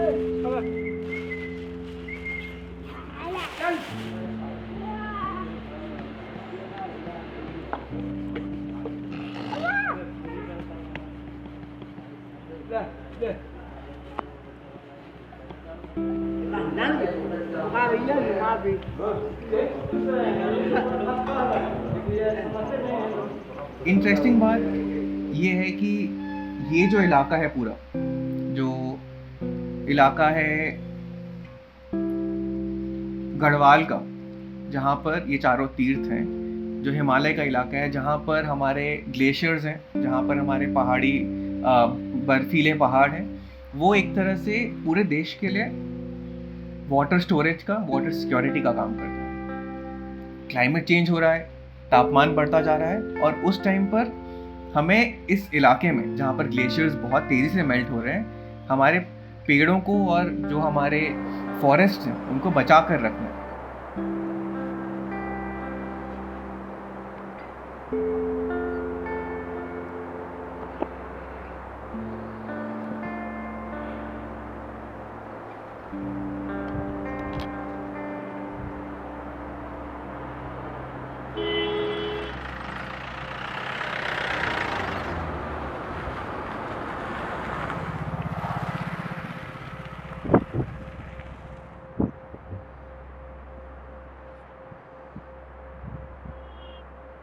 पहले हम जब छोटे छोटे थे ना, तो आषाढ़ सावन भादों, ये समझ लो तुम दिन भर में 20 बार भी बारिश आ जाती थी, 25 बार भी आ जाती थी। और अब तो 25 दिन में एक दिन भी आ गई तो बहुत समझ लो। और आएगी तो ऐसे आएगी कि अब सोनाली ले आएगी, सोनामी कर देगी जा कहीं, ऐसा नहीं होता था। कुछ ये इन सड़कों ने भी पहाड़ कच्चे करे, क्योंकि जब ये सड़कें बनी तो ब्लास्टिंग बहुत हुई। जब ब्लास्टिंग हुई तो पहाड़ हिल गए, उन्होंने अपनी जड़ें छोड़ दी। इसकी ज़्यादातर इन सड़कों ने ही नाश किया पहाड़ का। हालांकि देखो विकास है, ये इसका नाम विकास है, पर मैं इसका नाम विनाश ही बोलता हूँ। चार धाम प्रोजेक्ट जो टोटल लेंथ जिसका 900 किलोमीटर है सारे रोड्स को मिलाकर, अगर उसी तरह 900 किलोमीटर को अगर एनवायरमेंटल क्लियरेंस के लिए या एनवायरमेंटल जो कंडीशंस है वो मानने पड़ते तो फिलहाल वो प्रोजेक्ट रुक जाता, बिकॉज एनवायरमेंटल सेफगार्ड्स है कि हमारे जो वन है वो ना ख़राब हो। लेकिन एनवायरमेंटल कंडीशंस को इग्नोर करने के लिए या उनको अवॉइड करने के लिए गवर्नमेंट ने उस 900 किलोमीटर के प्रोजेक्ट को 53 पार्ट्स में तोड़ दिया, जिससे जो गवर्नमेंट हमारी एनवायरमेंटल गेटकीपर होनी चाहिए, प्रोटेक्टर होनी चाहिए, वही गवर्नमेंट उन सारे कंडीशंस को इग्नोर करके, जिससे हमारा एनवायरनमेंट, जिससे हमारा पानी बचता, इग्नोर करके प्रोजेक्ट को आगे बढ़ा रही है। और काफ़ी सारी जगहों पर जो हम लोकल से मिले, उन्होंने भी हमें ऐसी चीज़ें बताई जो बहुत काउंटर इंट्यूटिव है और क्लियरली ये बताती है कि उनको कंसिडर नहीं किया गया है, जो लोकल लोग हैं, इन द डिस्कशन कि अगर ऐसा कुछ रोड बन रहा है उसका क्या डिज़ाइन है, कितनी चौड़ाई होनी चाहिए। ना तो इन्वायरमेंटल नॉर्म्स फॉलो हो रहे हैं और ना ही जो लोकल लोग हैं उनको डिस्कशन में इंक्लूड किया जा रहा है।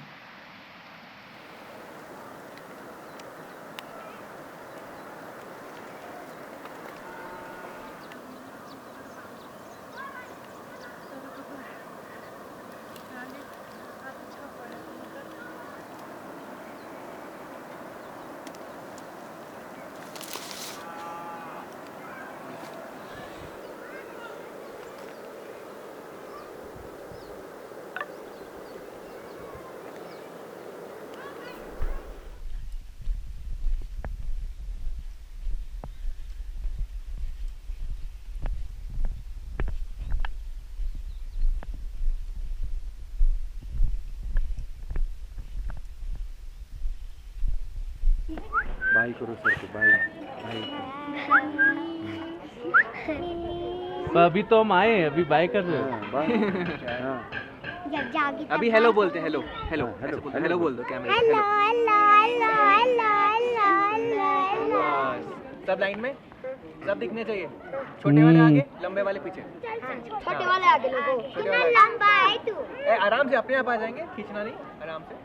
अंशु आ जाओ इधर इधर आओ, दिख नहीं रहा उधर, बीच में से जाएंगे। आज ये सड़कें जो बन रही है ना, सरकार, मान रहा हूँ मैं, सरकार ने एक योजना चलाई है कि ठीक है चारों धाम में ऑल वेदर रोड हम बनाएंगे, जो ठीक है, लेकिन जो रिपोर्ट तैयार करते हैं ना, अभी एक रोड यहाँ से जा रही है हमारी, तो इसके ऊपर सर मैं आपको थोड़ा सा जानकारी ये देना चाहूँगा कि ये 99 में एक हमारा नाला आता है, इस नाले के अंदर क्लाउड बर्स्ट हुआ तो ये 5 नाले आते हैं, ये पूरा मतलब रोड बंद हो गया। तो हमको भी उस समय ये लगा कि ये सड़क अब नहीं बन सकती है, लेकिन बीआरओ ने जैसे तैसे उस सड़क को बनाया और उन्होंने क्या कर दिया कि एक सर्वे ये कर दिया कि इसको हम शॉर्टकट निकालें।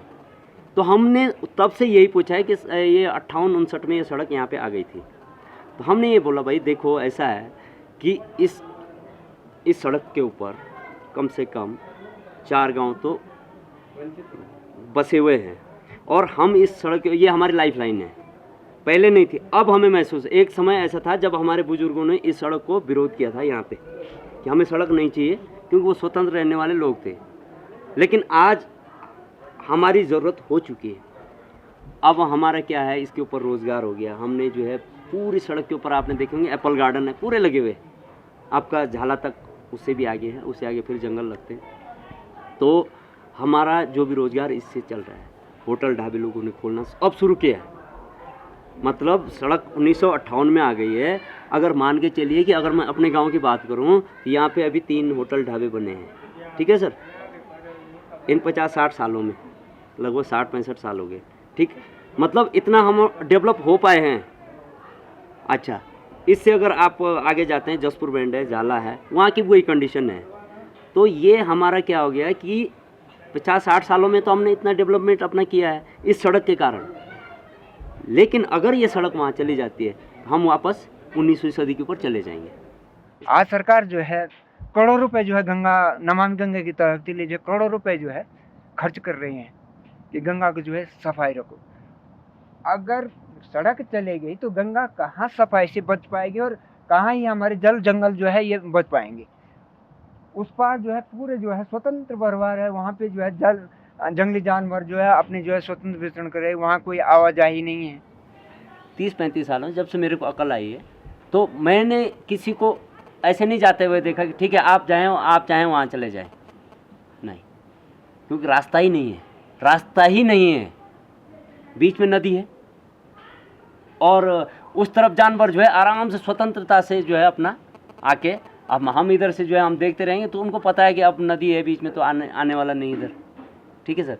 तो ये 7 किलोमीटर का एरिया है लगभग, इसमें बिल्कुल ये मानव रहित एरिया है, हज़ारों जानवर जो है अपना जो है स्वच्छंद रह रहे हैं। अगर आज वहाँ पे सड़क कटती है, वो ब्रिज बनना है और उस तरफ जो है उस तरफ से भी सड़क जानी है, मानव वहाँ पहुँच गया। अभी मानव कितना खतरनाक जानवर है वो आप भी जानते हैं।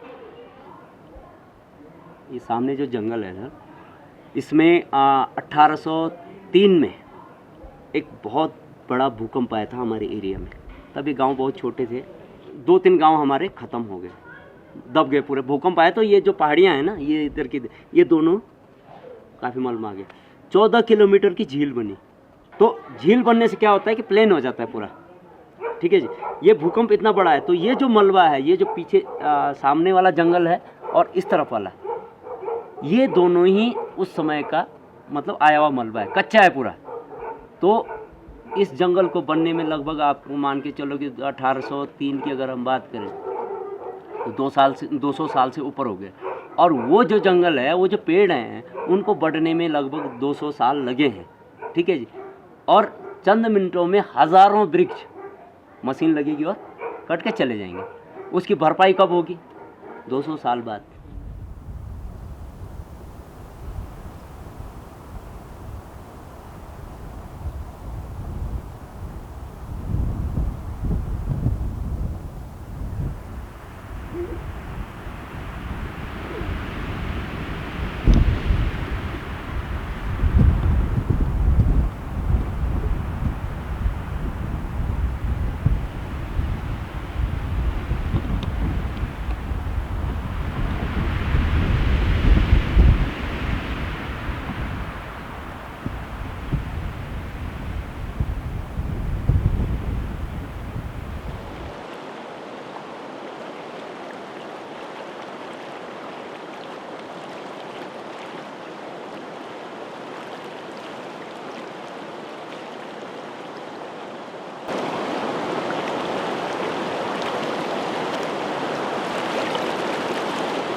वाला हुआ है बाबा। हम कलकत्ता से आए।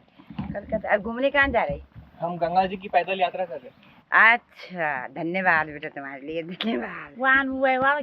कि अक्सर हमें लोगों ने रास्ते में धन्यवाद बोला जी हाँ पद यात्रा करने के लिए जी हाँ। तो ऐसा क्यों है, क्यों धन्यवाद क्यों बोलते हैं लोग?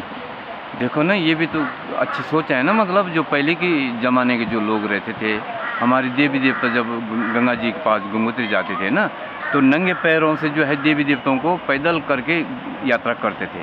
आज वो बसों में नहीं जाते थे देवी देवता, ठीक है, उसको यात्रा नहीं मानते थे, पैदल जाके यात्रा को सफल मानते थे। मतलब कि हमने कोई यात्रा की है, मतलब तो अपने सुख शांति के लिए, मतलब अपना मन की शांति के लिए जो है, मतलब ये इस तरीक़ा से चलते थे लोग।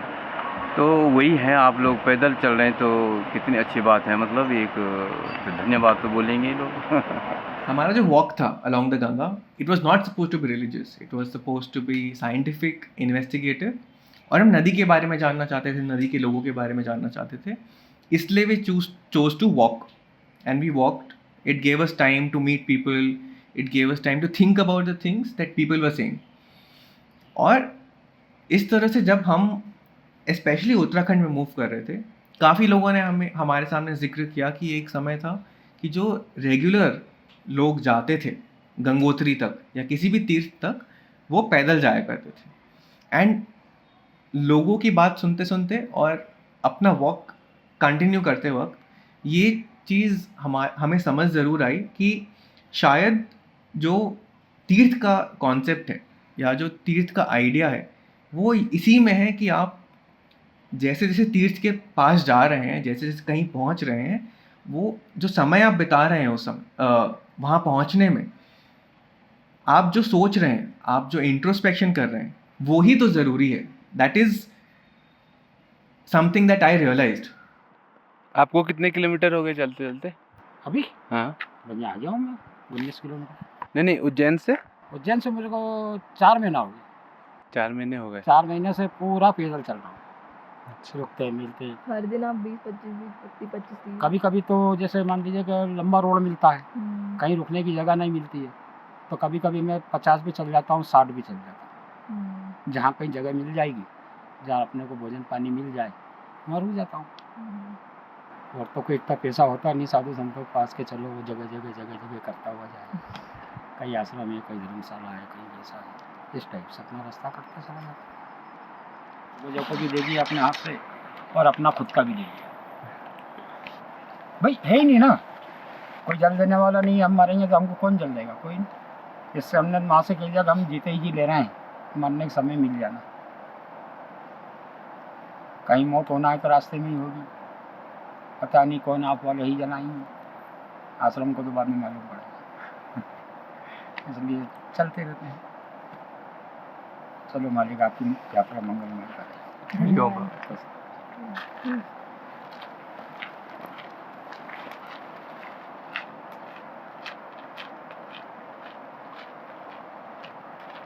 अगर हम देखें कि हम आज के दिन तीर्थ कैसे जा रहे हैं, तो चार धाम जो हाईवे प्रोजेक्ट है उसका एग्जाम्पल देखते हुए ये ज़रूर समझ आ रहा है कि हम सिर्फ उसको एक माइलस्टोन की तरह देख रहे हैं कि हमें बस पहुंचना है, और गति से कोई इंटरेस्ट नहीं है, उस प्रोसेस में कोई इंटरेस्ट नहीं है, और इंट्रोस्पेक्शन में कोई इंटरेस्ट नहीं है, जो शायद तक मेरी समझ में ओरिजिनल जो आइडिया है तीर्थ का, उसके सामने कुछ मिक्स हो गया है।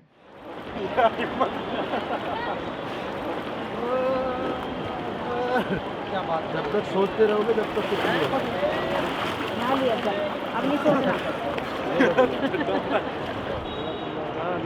सही आई है, दिखाना मैं आई जाऊँगा।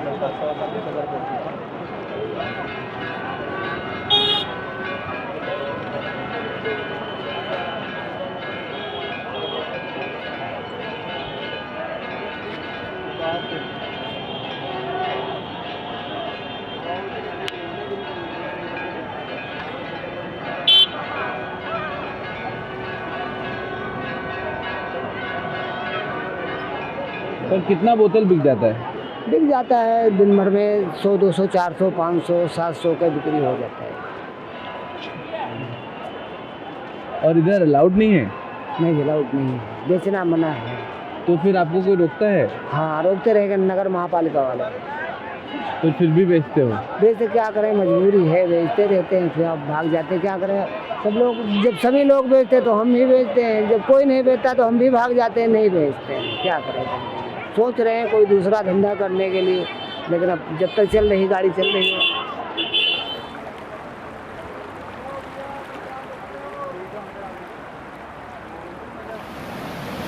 Hi everyone, we're live today from Haridwar. We're currently standing near the Sheela Dam. This is right before Haridwar, and this is where the water is diverted towards Har Ki Pauri. This is the reservoir behind the dam, as you can see, and we're going to show you how the river is channeled in this region. So yeah, right below us is where the water is being diverted through the gates.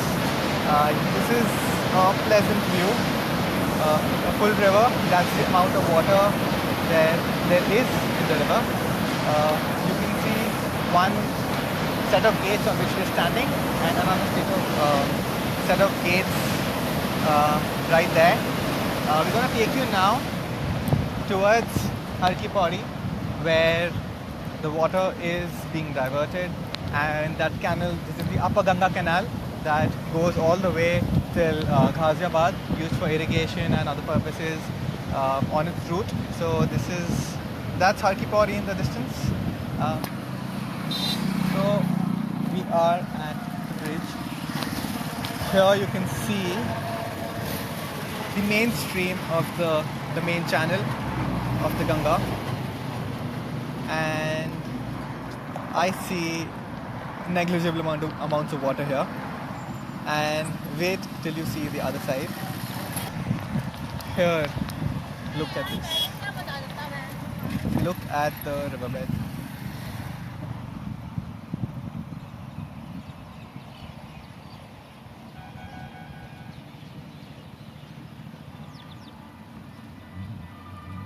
There is literally like negligible water in the main channel of the river, and like we showed you, the amount of water that there is in the Har Ki Pauri diversion of the Ganga, and which later enters the Upper Ganga Canal. It is no surprise that if we keep diverting so much amount of water from this place, we are not going to find any water downstream, which is something that we had encountered when we were moving upstream, walking till Haridwar. And yeah, we hope this sends a message across.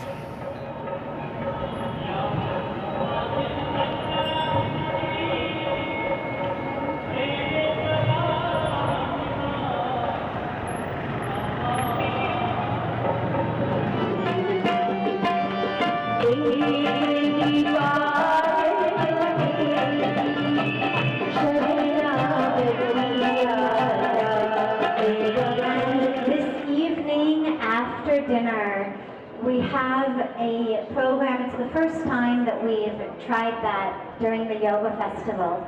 We have our first program of what we're calling enlightened entertainment.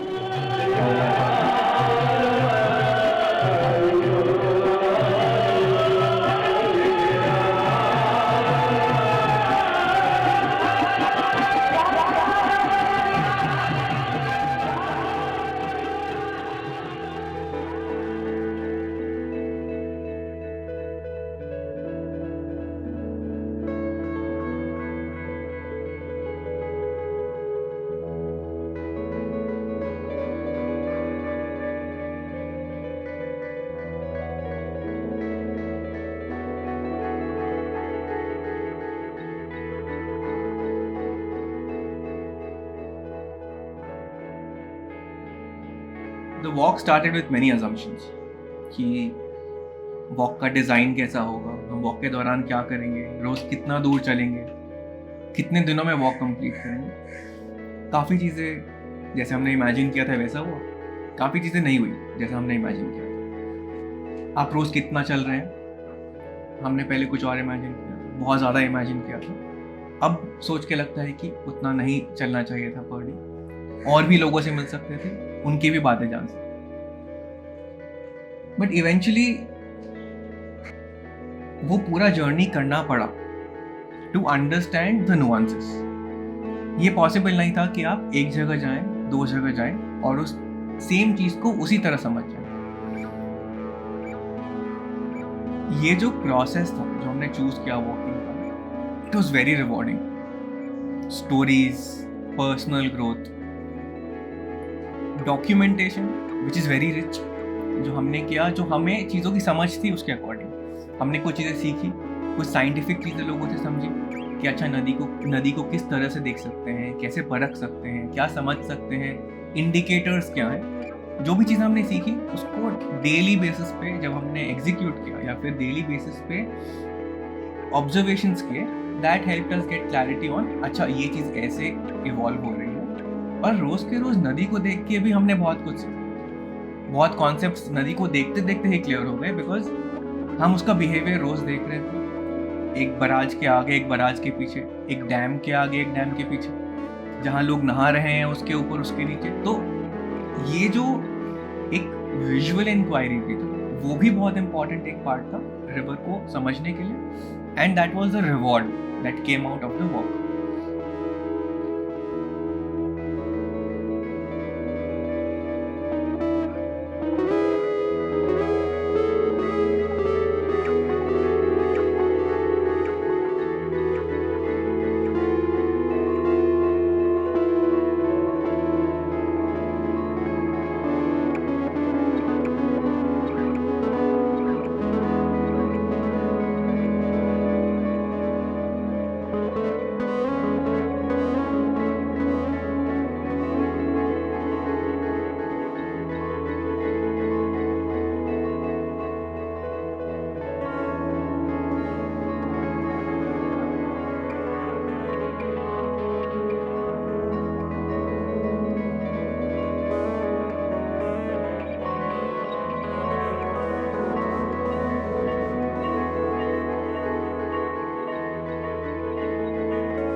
I think one of the most important things that have come out of the walk is that even when I reached, say for example, the last point जहाँ पे पहुँचना था Gangotri, there was no sudden realization.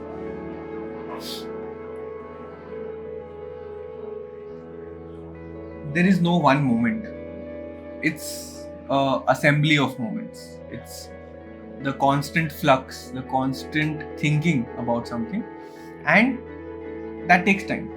उसमें you have to give it time.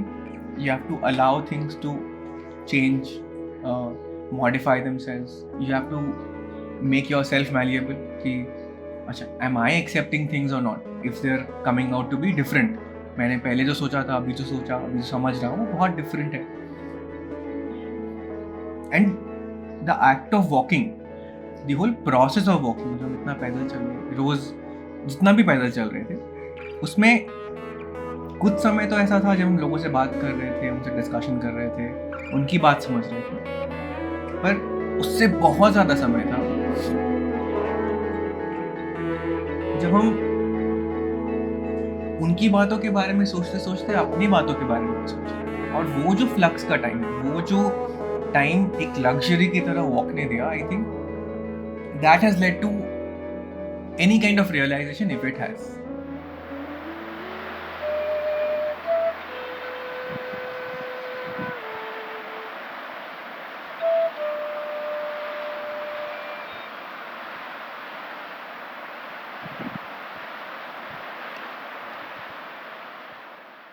And there they lie scattered like the bones of a dead animal, spread across the dry riverbed.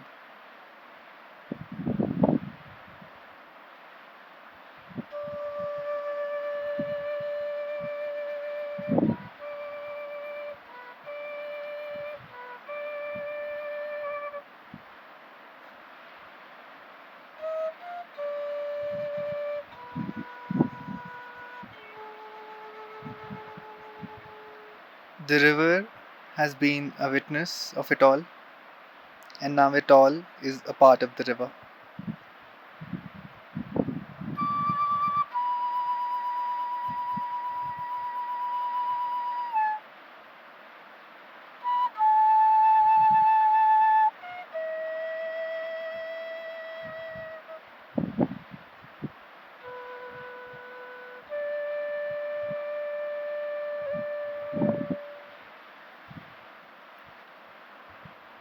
We're all moving. Us, the river, time. But only time will tell.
हम किसी भी topic के बारे में बात कर रहे हैं या स्पेशली नदी के बारे में अगर बात कर रहे हैं तो walking as a method seems to be a very important, powerful method that allows you to do that allows you to understand the river, that allows you to understand the people's problem. और एक बहुत important काम जो ये करता है वो है कि आपको अलाउ करता है कि आप किसी और के पास इंफॉर्मेशन लेके जा पा रहे हैं जो वहाँ पर नहीं पहुँच रहा है जस्ट बिकॉज या तो कनेक्टिविटी नहीं है या फिर इंटेंट नहीं है, जिनको पहुँचाना चाहिए इंफॉर्मेशन वो नहीं पहुँचा रहे हैं। उस तरीके से वॉकिंग एक बहुत इम्पॉर्टेंट टूल बनता है, एक बहुत इम्पॉर्टेंट मेथड है हमारे अंडरस्टैंडिंग में कि हमें उसको रिपीट करना चाहिए और भी नदियों के किनारे रिपीट करना चाहिए और अलग अलग लोगों को ले जाकर करना चाहिए ये काम। क्योंकि अगर सिर्फ मैं ही जाता हूँ हर नदी के किनारे या फिर आप ही जाते हैं हर नदी के किनारे तो फिर एक बायस क्रीप इन होगा उसमें। पर उस बायस को भी रिमूव करने के लिए ज़रूरी है कि हम ऐसी पैदल यात्रा और भी नदियों के किनारे करें उनको समझने के लिए और बहुत सारे लोग करें उन नदियों को समझने के लिए कि हम अलग अलग पर्सपेक्टिव से चीज़ों को देख पाएँ और समझ पाएँ। एंड समझने के बाद दूसरों से कैसे साझा करें, दूसरों के साथ कैसे शेयर करें, वो भी बहुत ज़रूरी है कि हम बहुत इंफॉर्मेशन है इस कंट्री में, गवर्नमेंट ने क्रिएट किया है, साइंटिफिक इंस्टीट्यूशंस ने क्रिएट किया है जो पब्लिक को अवेलेबल नहीं है और वो बहुत इंपॉर्टेंट है पब्लिक की अंडरस्टैंडिंग के लिए कि चीज़ें कैसे इवॉल्व हो रही हैं, चीज़ें कैसी हैं। और ओपन ना होने की वजह से जो नए लोग इन टॉपिक्स पर काम करना चाहते हैं वो नहीं कर पा रहे हैं काम। वो लिमिटेशन हटाने के लिए हमें ये भी ज़रूरी है कि हम ऐसा जो इन्फॉर्मेशन क्रिएट कर रहे हैं उसको पब्लिकली अवेलेबल भी करवाएं। एंगेजमेंट, लर्निंग, इन दोनों के कॉम्बिनेशन से ये पॉसिबल है कि हम रिवर या एनवायरनमेंट या लोगों के जो प्रॉब्लम्स हैं उसको एक हायर लेवल तक ले जा पाएंगे, कि हम इस अवेलेबल इंफॉर्मेशन को यूज़ करके we can take it to the next level where we can advocate for them, where we can probably influence policy कि हम ये सीख रहे हैं, हमने देखा कि नदी के लोग क्या जानते हैं, नहीं जानते हैं, वो क्या सोचते हैं, तो उनकी बातें हम कैसे आगे पहुंचाएं, वो एक चैलेंज है एंड वो कॉन्स्टेंटली इवॉल्विंग चैलेंज है, बिकॉज गवर्नेंस भी इवॉल्व हो रहा है, लोगों की सोच भी इवॉल्व हो रही है, तो ये एक कॉन्टिन्यूस प्रोसेस होना ज़रूरी है कि हम कॉन्स्टेंटली ये चीज़ें समझ रहे हैं और इस इन्फॉर्मेशन को अपडेट कर रहे हैं, जैसे कि हम 10 साल बाद या 20 साल बाद वापस मुड़ के देख पाएँ कि हमने क्या सीखा इतने सालों में और कौन से एक्टिविटीज़ हैं जिससे किस तरह का इम्पैक्ट या इन्फ्लुएंस हो रहा है सोसाइटी पर, लोगों पर, पर्यावरण पर, वो भी हो सके. So I think this is the most important thing that comes out of the whole thing, that a lot of us need to do this activity. We need to do this activity in lots of places, along lots of rivers. And we need to document and make available the information that we have generated so that more people can independently as well join in and contribute, learn and disseminate again, so that it becomes a cyclical idea of learning and sharing.